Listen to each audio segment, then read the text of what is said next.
AP మంత్రివర్గ సమావేశంలో కీలక నిర్ణయాలు తీసుకున్నారు. 20 అంశాలకు ఏపీ కేబినెట్ ఆమోదం తెలిపింది. ప్రభుత్వ బ్రాండ్ దెబ్బతీసేలా వివిధ సంస్థలకు వైసీపీ ఈమెయిల్లు పెట్టడంపై అటు సీఎం చంద్రబాబు ఆగ్రహం వ్యక్తం చేశారు.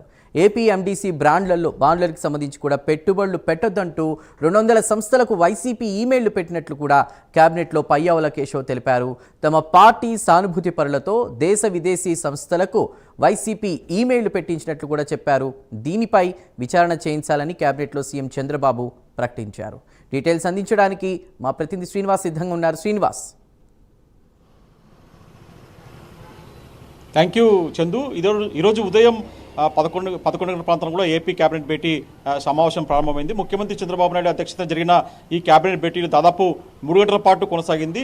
ఈరోజు జరిగిన కేబినెట్ భేటీలో కీలకమైన అంశాలను కూడా ఈరోజు కేబినెట్ ఆమోద ముద్ర వేసింది. దాదాపు 20 అంశాలకు అజెండాగా కూడా కేబినెట్ భేటీలో చర్చించి కీలకమైన అంశాలపైన కూడా ఈరోజు కేబినెట్ ఆమోదం తెలిపింది. ప్రధానంగా చూసుకుంటే ఏదైతే అమరావతి ప్రాంతంలో ఇప్పటికే ఎమ్మెల్యేలు ఎమ్మెల్సీలు ఐఏఎస్ అధికారులకు సంబంధించి కూడా క్వార్టర్ల నిర్మాణం అంటే వాళ్ళకి సంబంధించిన నివాస గృహాల నిర్మాణం కొనసాగుతుంది. ఇప్పటికే ఈ నిర్మాణం కూడా దాదాపు ఇప్పటికే 50% పైగా నిర్మాణాలు పూర్తి కావచ్చు. దీనికి సంబంధించి కూడా ఇంకా నిర్మాణాలకు సంబంధించి దాదాపు 525 కోట్లు నిధులు మంజూరు చేసుకుని ఈరోజు కేబినెట్ ఆమోదం తెలిపింది. అలాగే సిఆర్డీ 10లో వివిధ సంస్థలకు సంబంధించి కూడా భూముల కేటాయింపుపై కూడా రివ్యూ చేసి దానిపై కూడా ఈరోజు కేబినెట్ ఆమోదం తెలిపింది. అలాగే ఏపీ సిఆర్డీఏ చట్టంలో భాగంగా 2వ దశ ల్యాండ్ పూలింగ్కి సంబంధించి కూడా దాదాపు 20,000 ఎకరాలు 2వ దశలో కూడా భూ సమీకరణ చేయాలని చెప్పేసి కూడా ఈరోజు కేబినెట్ ఆమోదం తెలిపింది. దీనికి సంబంధించి కూడా సిఆర్డీ కమిషనర్ కూడా అనుమతి ఇస్తూ కూడా ఈరోజు కేబినెట్ ఆమోదం తెలిపింది. అలాగే రాజధాని పనుల కోసం దాదాపు 220 కోట్లకు సంబంధించి కూడా ఇసుక డీస్టల్టింగ్ ప్రకాశం బ్యారేజ్ వద్ద కూడా ఇసుకను తరలించేలా కూడా ఈరోజు కేబినెట్ ఆమోదం తెలిపారు. దీనికి సంబంధించి కూడా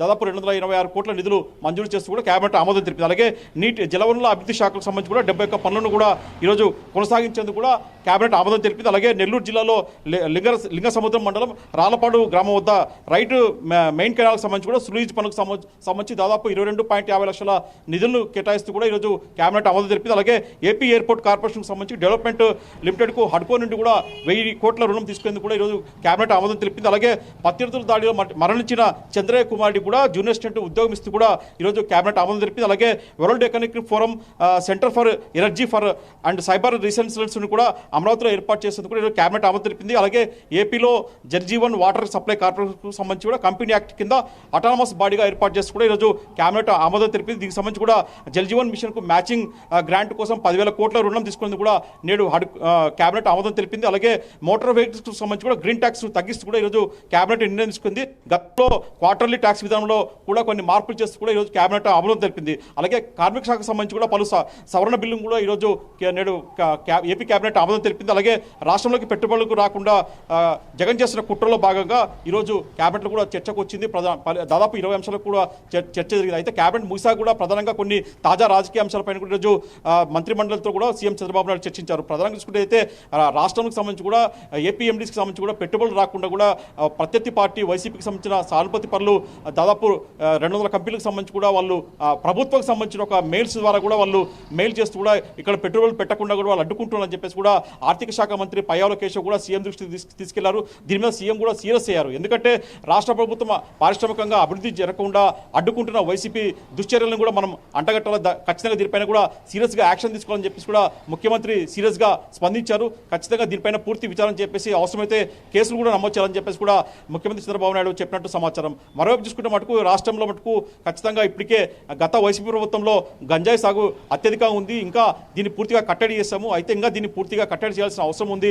ఈ గంజాయి సాగు విషయంలో మటుకు పక్క పొరుగు రాష్ట్రాలు ప్రధానంగా చూసుకుంటే రాష్ట్రానికి ఇంకా ఒరిస్సా నుంచి కూడా ఇక్కడికి గంజాయి తరలిస్తారని చెప్పేసి కూడా మంత్రులు సీఎం దృష్టికి తీసుకెళ్లారు. దీనిపైన కూడా ఇప్పటికే ఈగల్ బృందం చేస్తున్న ఏదైతే గంజాయి సాగుకు సంబంధించి కూడా ఇప్పటికే ఫలితాలు వస్తున్నాయి. రాష్ట్రంలో గంజాయి సాగు పూర్తిగా తగ్గింది.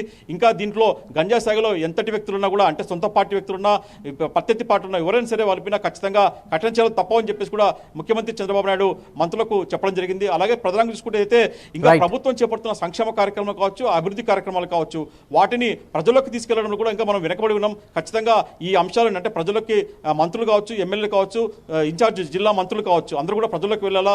ప్రభుత్వం చేపట్టిన సంక్షేమ కార్యక్రమాలన్నీ కూడా ప్రజల్లోకి తీసుకోవాలని చెప్పేసి కూడా ఈరోజు చంద్రబాబు నాయుడు వాళ్ళకు సూచించడం జరిగింది. అలాగే ప్రధానంగా చూసుకుంటే అయితే ధాన్యం బకాయిలకు సంబంధించి కూడా ఒక కీలకమైన నిర్ణయం ఈరోజు ప్రభుత్వం తీసుకుంది. పాత బకాయిలకు సంబంధించి కూడా దాదాపు 1000 కోట్లలో 672 కోట్ల నిధులు కూడా ఈరోజు వెంటనే రైతుల ఖాతాలో జమ చేసేందుకు కూడా ఈరోజు కేబినెట్లో ఆమోదం చేస్తాం. మొత్తం చూసుకున్న మటుకు ఈరోజు జరిగిన క్యాబినెట్ భేటీలో కీలకమైన 20 అంశాలకు సంబంధించి కూడా ఈరోజు క్యాబినెట్ భేటీలో మటుకు ఆమోదం తెలిపింది చందు.